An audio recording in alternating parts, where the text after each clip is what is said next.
Good morning, ladies and gentlemen.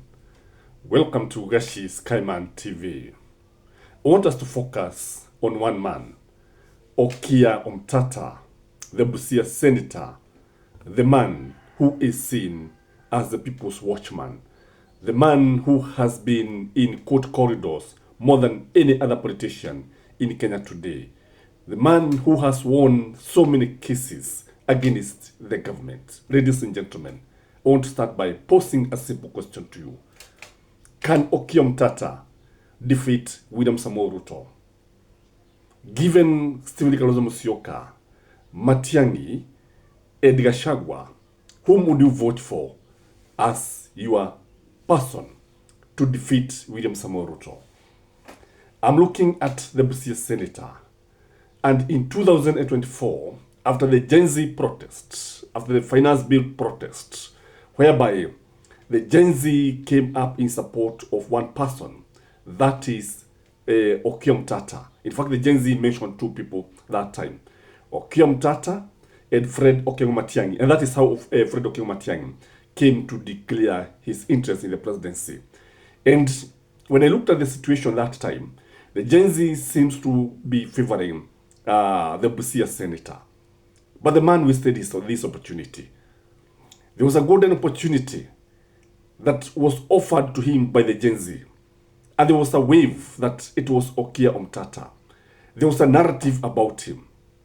And what he failed to do is to seize the opportunity and run away with it and capitalize on it. I want you to look at Rigathi Gachagua. When Rigathi Gachagua was impeached, the people of Mount Kenya started protesting. Gachagua seized the opportunity. And before William Samoei Ruto knew what was happening, Rigathi Gachagua had become the kingpin of the mountain. William Samoei Ruto had already lost the votes of the mountain. But here comes the Busia senator. The Gen Z are raised behind him. They say they want him to be the president. But instead of him being the president of the Gen Z, or instead of him seizing the opportunity, what does he do? He forms a useless committee. Imagine, a very useless committee to find out if he can win the presidency. The viability of Omtatah being the president of the Republic of Kenya. What is it for, ladies and gentlemen? When the Gen Z had actually approved him, this is one area that Omtatah failed the Gen Z. As a human rights defender, as a Gen Z candidate, he should have actually started campaigning immediately. But the man actually did not seize the opportunity. Now, looking at Okiya Omtatah, good as he is likely to encounter some challenges. He has some weaknesses as a presidential candidate. I want us to look at this man, the Busia senator, the Gen Z candidate, who could have actually become the president, who could have even defeated William Samoei Ruto and all the opposition leaders united. Number one challenge that is going to confront Okiya Omtatah, na ndio nikasema Omtatah matatani, is funding. Okiya Omtatah is not a very rich person. He's a man who lives an ordinary life. He's a man who cannot actually mount a serious presidential campaign. Would you compare Okiya Omtatah's money, pockets, with that of Rigathi Gachagua, William Samoei Ruto, or even Stephen Kalonzo Musyoka? I doubt if Okiya Omtatah can be able to transcend the country, can be able to move from one country to the other. I doubt if he can be able to cover all the parts of this country. Though some of us may argue that he does not need to go to the ground and campaign. I highly doubt. Presence in politics is very, very important. You need to be seen. You need to campaign. Even in America, presidential candidates campaign. So it is not starting in Kenya. They have been campaigning all over the world. So what you are saying here is that because of lack of money, unless now people comes out and fund Okiya Omtatah, because that is what he strongly believes, wakiwa na maraga, that people have to fund them. Much as you may want to be funded by Kenyans. Kenyans don't have money. This is the truth of the matter. I'm not saying that he cannot get sponsors. He can. But even with that, I think there's something lacking when it comes to financing Okiya Omtatah's presidential campaign. Number 2 is about his mobilization skills. Can Okiya Omtatah mobilize people like Gachagua is doing? Can Okiya Omtatah bring 10,000 people together? Can Okiya Omtatah manage to bring people at Kamukuji or Uhuru Park and the nation comes to a standstill?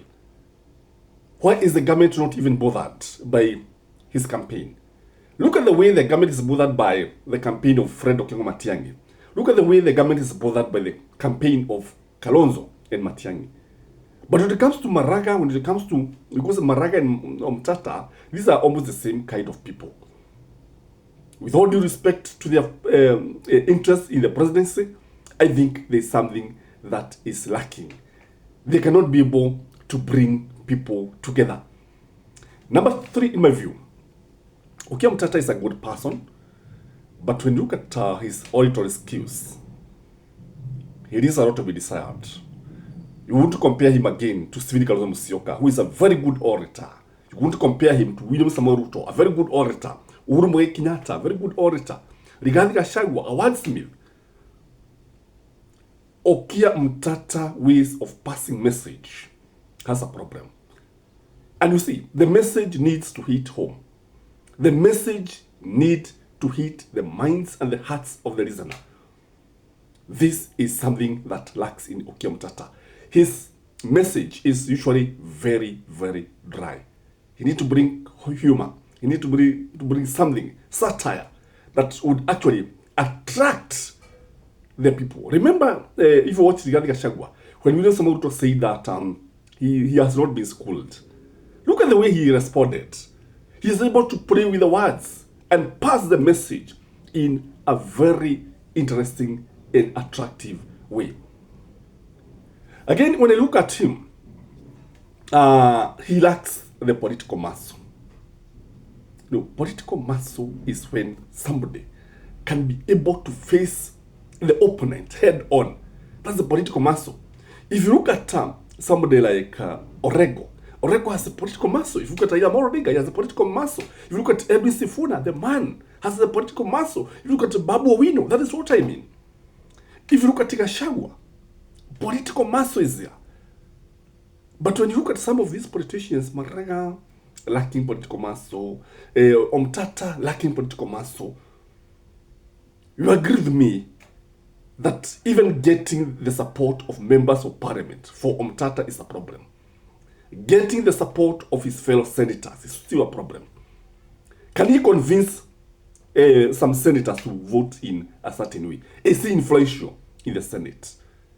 These are the questions that we need to ask ourselves. For example, if you look at the way ODM is able to influence parliaments, the bills there that move from one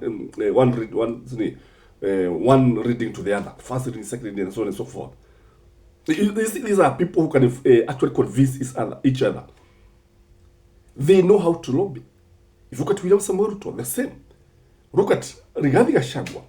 He has a following behind him. So when you look at Okiya Omtatah lacks that. And that is why maybe he was arguing the other day that he does not need tribes. And with this mindset, it's good if you ask me, because he was telling us he's going to sell policies to us, which is good in my view. From where I sit, he can make a good president. And in fact, this is what the country requires. It requires somebody like Maraga who can make a very good president. Okiya Omtatah can make a very good president. And Fred Okengo Matiang'i. These three leaders can actually work together and they can actually change this nation.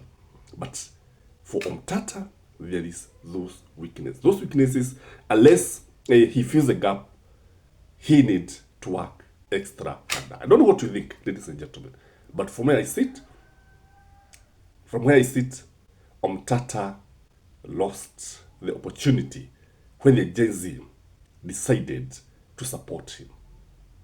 Please like the video, comment, share the video, join and become a member of this channel. Until next time, this is Gashi Skyman. Bye-bye.